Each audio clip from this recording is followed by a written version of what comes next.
Hello YouTube, welcome back. It's time to review another knife. Right here we have the Gerber Sumo. We'll just get straight into it. This is a knife by Gerber. It's fairly big. It's a pivot locking system, and the steel is, let me just read it here off my notes really quick. It's 7CR17 MOV. So it's the same steel as we have in the GVDV unnamed knife right here. And let's do a quick size comparison. This was a knife I reviewed on the channel. A fairly big and heavy knife. And this, okay, the Gerber Sumo, this thing is a monstrosity. I've got fairly big hands. And this thing, yeah, you can see from that handle length, it's huge. And I thought this knife was fairly big. So here it is compared to this, and then compared to the Gerber Zilch, which is a much smaller knife. Yeah, the Gerber Zilch is a smaller knife. So that's a comparison. So the Sumo is an absolute monster of a knife. Now, pivot locking system works flawlessly. It also has like this hole right here where you can stick your thumb in, get a good flip out on that. And the locking system,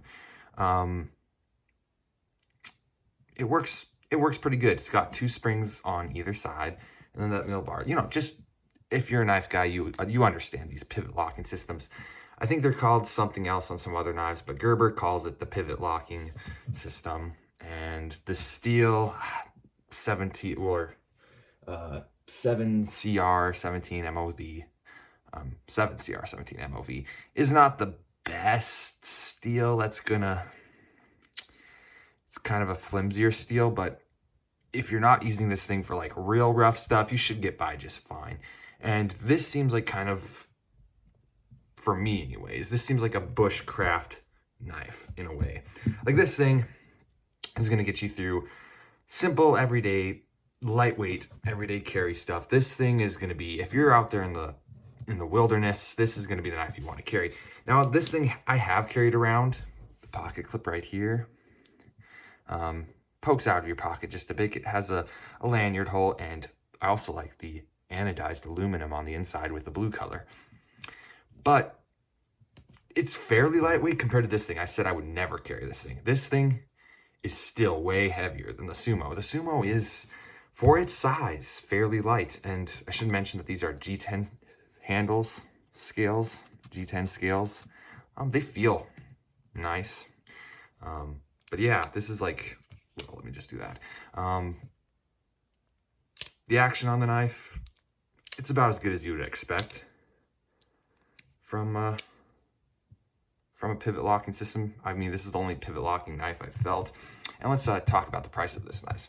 The price of this knife. Boy, I'm not pronouncing words correctly today. It's $31 on Amazon, which is where I got this thing. I'm not sure what's priced anywhere else. I usually get my knives off of Amazon. And let me just get a good look at that blade. It looks pretty good. So now let's move into the cut test. Now, I have cut tested this knife, and boom, it left tears. That is something that you don't want to see. So let me just get a cereal box cardboard. That's what I use to cut test this, and I'll show you. Actually, that cut through pretty nice. Let's try the tip of the knife. Well, what do you know? I don't know why it tore there, because it's cutting through this cardboard with curly cues fairly nice. Before, when I cut tested it, I don't know if I was just doing something wrong, but yeah, you can see where it teared up. But overall, this time it worked out okay.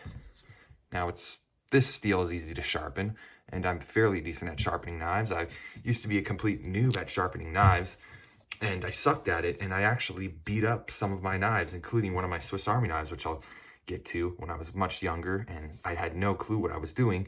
But now, I would say this steel, not necessarily the best, but it works okay. So this is like your kind of bushcraft, a pivoting, locking knife. It holds up. We should check the blade play real quick. It is solid. I mean, there's a little bit of play just a little bit, but not bad. And it's not going to accidentally fold down and land on your fingers and cut them all up. I mean, if you get your fingers in the way as you're flipping it down, of course you want to have them behind here, but that's just common knowledge. So yeah, overall, $31 for a pivoting locking system. Usually the pivoted locking systems are on more expensive knives. So fairly cheap for one of these, and that's basically why I got it. And if you're looking for something in like a knife like this, I mean, for pocket carry, it's massive.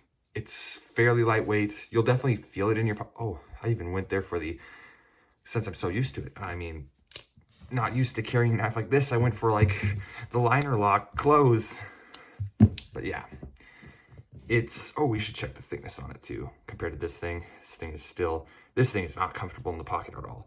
I can get by with this in your pocket, but where I think this is mainly going to come into play is at your campsite, where you are going to be doing basic cooking, you know, cutting your vegetables, your meats, as more of a cooking knife and folder, or in the woods where you're going to be cutting homemade tent stakes or say something like that.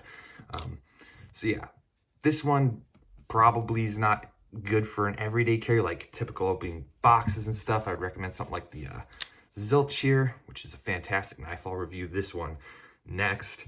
But overall, for me, $31. You can't go wrong. You can't go wrong with this knife. It's held up just fine through the time that I've used it.